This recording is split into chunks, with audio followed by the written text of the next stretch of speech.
Hello everyone, स्वागत है आप सभी का आपके अपने यूट्यूब चैनल में जिसका नाम है बायोलॉजी कॉन्सेप्ट और मैं हूं सुरभि माथुर। बच्चों, अब आने वाला है क्रिसमस और आप जैसे पढ़ने वाले बच्चों के लिए सबसे अच्छा गिफ्ट होगा क्वेश्चन बैंक। वो क्वेश्चंस जो एग्जाम में आने की पूरी पूरी गारंटी है। और बच्चों, ये मैं आपको बता दूं कि आज का वीडियो बहुत इंपॉर्टेंट होने वाला है, इसलिए क्योंकि ये जो क्वेश्चंस आपको बोर्ड पे डिस्प्ले हो रहे हैं, ये क्वेश्चंस न केवल 12th के बच्चों के लिए बल्कि जो बच्चे नीट की प्रिपरेशन कर रहे हैं और जो बच्चे कॉलेज गोइंग हैं उनके लिए भी ये क्वेश्चंस बहुत इंपॉर्टेंट होने वाले हैं। तो आइए शुरू करते हैं ये क्वेश्चंस। सबसे पहला क्वेश्चन आता है बच्चा, name the two types of tapetum usually recognised in angiosperm. हम लोगों ने पढ़ा था बच्चा, जब टीएस ऑफ एंथर लिया था तब हमने देखा था कि एंथर का सेक्शन काटने पर उसमें चार लेयर्स दिखी थी। आउटर मोस्ट लेयर थी एपिडर्मिस, फिर उसके बाद थी एंडोथीशियम, फिर थी मिडिल लेयर और फिर थी टैपेटम। अब दो तरह की टैपेटम एंजियोस्पर्म में मिलती है, कौन कौन सी? एक नाम आप लिख दीजिए, प्लाज्मोडियल टैपेटम, प्लाज्मोडियल टैपेटम, और दूसरा है ग्लैन्युलर, ग्लैन्युलर टैपेटम। ये दो तरह की टैपेटम एंजियोस्पर्म में देखने को मिलती है। ठीक, अब आगे बढ़ते हैं। नेक्स्ट क्वेश्चन आता है, name the specialised inner most layer of integument which performs the nutritive function for embryo sac। Embryo sac को कौन नरिशमेंट प्रोवाइड करता है? मैंने एक शॉर्ट अपलोड किया था, उसमें स्ट्रक्चर ऑफ ओव्यूल मैंने उसमें आपको बताया था, जिसमें मैंने बताया था कि ओव्यूल में क्या होता है। सबसे बाहर की तरफ तो इंटेग्यूमेंट्स थे, आउटर इंटेग्यूमेंट, फिर इनर इंटेग्यूमेंट था, फिर इनर इंटेग्यूमेंट से अंदर एक टिश्यू था जिसको हम कह रहे थे न्यूसिलस। और ये न्यूसिलस वो टिश्यू है जो एम्ब्रियो सैक को सराउंड करता है और एम्ब्रियो सैक इसी से अपना न्यूट्रिशन लेता है। तो इसका सही आंसर क्या हो गया? न्यूसिलस। नेक्स्ट क्वेश्चन आता है, right the two main processes that constitute double fertilisation. बच्चा, बहुत ज्यादा इंपॉर्टेंट क्वेश्चन है। डबल फर्टिलाइजेशन कैरेक्टरिस्टिक फीचर है किसका? एंजियोस्पर्म का, और कहीं ये देखने को नहीं मिलता। अब डबल फर्टिलाइजेशन हम दो प्रोसेसेस को मिला के कहते हैं। कौन सी प्रोसेसेस? एक होती है सिनगेमी, सिनगेमी जिसमें क्या होता है, मेल गैमेट का एग के साथ फ्यूजन होता है, तो ये तो कहलाई सिनगेमी। दूसरी जो प्रोसेस इसमें इन्वॉल्व होती है वो इन्वॉल्व होती है ट्रिपल फ्यूजन। ट्रिपल फ्यूजन जैसा कि नाम से पता लग रहा है, ट्रिपल यानी कि तीन, इसमें तीन न्यूक्लियाई का फ्यूजन होगा। जब दो मेल गैमेट आते हैं तो उसमें से एक मेल गैमेट तो कहां से फ्यूज हो गया? एग से। ठीक है, जब हमने एम्ब्रियो सेक का स्ट्रक्चर पढ़ा था तब मैंने आपको ये चीज बताई थी कि एक मेल गैमेट तो एग से फ्यूज हो गया, उसको तो हम कह रहे थे सिनगेमी। और जो दूसरा मेल गैमेट फ्यूज होता है वो फ्यूज होता है किससे? सेकेंडरी न्यूक्लियस से। सेकेंडरी न्यूक्लियस यानी कि 2n। सेकेंडरी न्यूक्लियस कहां से आए थे? दो पोलर न्यूक्लियाई जो फ्यूज हुए थे उससे बना था सेकेंडरी न्यूक्लियस। मैं यहाँ पे लिख देती हूँ, सेकेंडरी न्यूक्लियस, इसका फ्यूजन किसके साथ हुआ? मेल गैमेट के साथ हुआ। तो अब सेकेंडरी न्यूक्लियस की प्लॉइडी तो क्या हुई बेटा? सेकेंडरी न्यूक्लियस हो गया 2n। इसकी मेल गैमेट की जो मेल न्यूक्लियस नहीं, सॉरी, मेल गैमेट लिखेंगे यहाँ पे। मेल गैमेट की प्लॉइडी क्या हुई? n। तो फिर क्या कहलाएगा? Triple fusion. तीन न्यूक्लियस फ्यूज हुए ना, इसलिए कह रहे हैं ट्रिपल फ्यूजन। तो ये दोनों मिलाकर के, सिनगेमी और ट्रिपल फ्यूजन, इनको मिलाकर के हम क्या कह देते हैं? Double fertilisation. दो बार फर्टिलाइजेशन हुआ, दो बार गैमेट्स का फ्यूजन हुआ, इसलिए। How many nuclei and cells are present in a typical embryo sac? बच्चों देखो, एम्ब्रियो सैक का स्ट्रक्चर अगर आपको याद हो तो एम्ब्रियो सैक में हमने देखा था, एक तो था माइक्रोपाइलर एंड, इसको मैं लिख रही हूँ M। एक था चलासल एंड, इसको मैं लिख रही हूँ C। चलासल एंड पर तीन सेल मौजूद थी, उन तीन सेल को हम क्या नाम दे रहे थे? उन तीन सेल को हम नाम दे रहे थे एंटीपोडल सेल। और जो माइक्रोपाइलर एंड था, उस माइक्रोपाइलर एंड में सेंटर में तो क्या था? एग था, और दो क्या थी? सिनर्जिड्स थी। तो ये कितनी हो गई? ये कितनी, आप देखिए कितनी न्यूक्लियाई कितनी हो गए? 1 2 3 4 5 6। ठीक है, और सेंटर में क्या थे? दो पोलर न्यूक्लियाई जो फ्यूज होके क्या बना रहे थे? बना रहे थे सेकेंडरी न्यूक्लियस। तो न्यूक्लियाई कितने हो गए? 1 2 3 4 5 6 7 8। तो 8 तो क्या हो गए बेटा? न्यूक्लियाई हो गए। और सेल्स कितनी हुई? काउंट करते हैं, चलो देखो। तीन सेल तो कौन सी हो गई? एक तो हो गया एग, दो हो गई सिनर्जिड्स जो माइक्रोपाइलर एंड पर मौजूद है, तो तीन तो ये सेल हो गई, तीन एंटीपोडल सेल हो गई, छह। अब ये पूरी, इस सेल को मत भूल जाना जिसमें ये पूरी की पूरी सब चीजें मौजूद हैं, जिसको हम क्या कहते हैं? Central cell.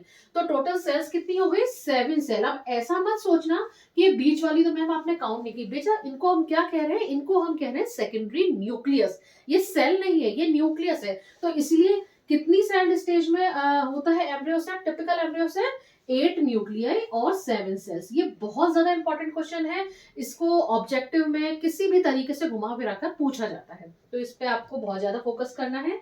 Then last question आता है, लास्ट नहीं, पांचवा क्वेश्चन आता है, उसके बाद 5 क्वेश्चन और आपको मैं बताऊंगी। The nature of secondary nucleus of an angiosperm after fertilisation is. The nature of secondary nucleus, nature of secondary nucleus से मतलब हुआ कि इसकी प्लॉइडी क्या हुई। तो बच्चों प्लॉइडी इसकी अभी जैसे मैंने आपको बताया कि सेकेंडरी न्यूक्लियस की आफ्टर फर्टिलाइजेशन, यानी फर्टिलाइजेशन होने का मतलब है कि इसका मेल गैमेट के साथ फ्यूजन हो गया है। तो सेकेंडरी न्यूक्लियस 2n और मेल गैमेट की प्लॉइडी क्या n, दोनों का फ्यूजन हुआ तो कैसा बन गया 3n, यानी कि ट्रिप्लॉइड। इसकी प्लॉइडी क्या हुई, या तो आप 3n लिख दीजिए या फिर आप क्या लिख दीजिए, ट्रिप्लॉइड लिख दीजिए। ठीक है, तो ये हमारे 5 क्वेश्चंस बहुत इंपॉर्टेंट हो गए हैं।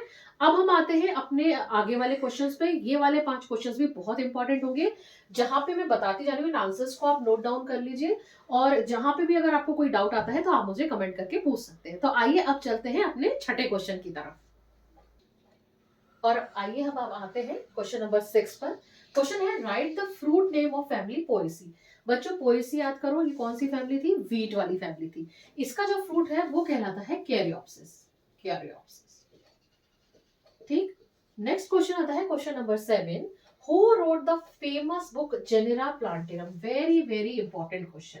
इसका आंसर है बेटा Bentham and Hooker. Bentham, Bentham and Hooker, इन दोनों ने मिलकर के ये बुक लिखी थी। पूरा नाम है जेडी हुकर, है ना, जेडी हुकर, और बेंथम से पहले है George, George Bentham and J D Hooker. इन दोनों ने बुक लिखी थी जेनेरा प्लांटेरम, जिसके 3 वॉल्यूम थे, फर्स्ट वॉल्यूम, सेकंड वॉल्यूम और थर्ड वॉल्यूम। ठीक, अब आता है question right the international standard size of herbarium sheet. मैंने आपको बताया था कि हर्बेरियम क्या होती है बच्चा। हर्बेरियम शीट एक ऐसी शीट होती है जिस पर कि जो ड्राइड प्लांट स्पेसिमेंट्स को स्टोर किया जाता है, जिस पर चिपकाया जाता है।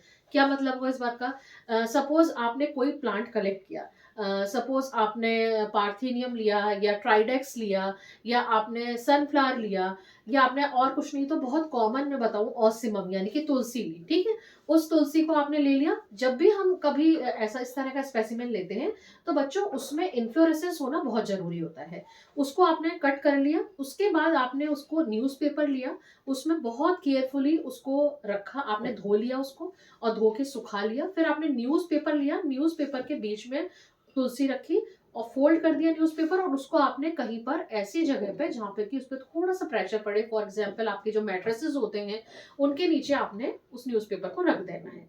आप 3-4 दिन बाद देखेंगे कि वो बिल्कुल ड्राई हो गई है। उसके बाद हम उस स्पेसिमेन को लेंगे, हर्बेरियम शीट लेंगे। वो हर्बेरियम शीट स्पेशलाइज्ड शीट होती है जिसमें कि कॉर्नर पे, राइट मोस्ट कॉर्नर पे लोअर साइड पर एक बॉक्स बना हुआ होता है जिसमें कि सब सारी इंफॉर्मेशन होती है, उस प्लांट का नेम, उसका बॉटेनिकल नेम, कहाँ से आपने कलेक्ट किया, किसने कलेक्ट किया, किस डेट को कलेक्ट किया, ये सारी इंफॉर्मेशन उसमें गिवन होती है और किस फैमिली को ये बिलोंग करता है। तो और उस पर फिर आप उस तुलसी को पेस्ट कर देंगे with the help of Fevicol या फिर सेलो टेप की हेल्प से। ये जो चीज बनी ये कहलाती है हर्बेरियम शीट। तो इस हर्बेरियम शीट का एक स्टैंडर्ड साइज होता है, और वो साइज आपको याद रखना है 11.75 इंटू 17.50 इंच। इस साइज की हर्बेरियम शीट होती है। ये इस काम आती है कि जब फॉर फ्यूचर में, ये तुलसी तो मैंने बहुत कॉमन एग्जांपल दिया है, कुछ प्लांट्स ऐसे होते हैं जो बहुत रेयर होते हैं, तब आगे कभी किसी को जरूरत पड़ेगी कौन सा प्लांट है तो वहां से इसको देख लिया जाता है कि ये प्लांट था, तो हमारे पास एक अच्छा डेटा स्टोर हो जाता है। नेक्स्ट क्वेश्चन हमारे पास आता है what is the standard size of plant press. Plant press पूछोगे क्या होता है बच्चा। प्लांट प्रेस होती है जिसमें कि प्लांट्स को रखकर सुखाया जाता है, यानी या तो आप उसको धूप में सुखाइए न्यूज़पेपर पे रखकर, या फिर प्लांट प्रेस के थ्रू आप इसको सुखा सकते हैं। और इसका जो साइज होता है वो होता है 12 इंटू 18 इंचेस। ये डबल लगा रही हूँ मैं इस तरीके से निशान, इसका मतलब है इंच। ठीक, इसी तरह से इंटरनेशनल की हर्बेरियम शीट का भी साइज क्या हो गया 11.75 इंटू 17.50 इंच। ठीक, अब हम आते हैं लास्ट क्वेश्चन पे, right full form of ICBN. ICBN का फुल फॉर्म होता है इंटरनेशनल, इंटरनेशनल सी से कोड फॉर बोटैनिकल, बोटैनिकल, और एन से मतलब हुआ नॉमनक्लेचर, नॉमनक्लेचर नोमेनक्लेचर। तो आईसीबीएन का फुल फॉर्म हुआ international code for botanical nomenclature. तो बच्चों ये आज हम लोगों ने 10 क्वेश्चन कंप्लीट किए। ये 10 क्वेश्चंस का आपको क्रिसमस पर गिफ्ट है। इसी तरह के गिफ्ट मैं आपके लिए लेकर आती रहूंगी। वीडियो को लास्ट तक प्लीज जरूर देखिएगा। अगर आपको वीडियो पसंद आया हो तो प्लीज इसको लाइक करिएगा, शेयर करिएगा और चैनल को सब्सक्राइब करिएगा। Thank you very much.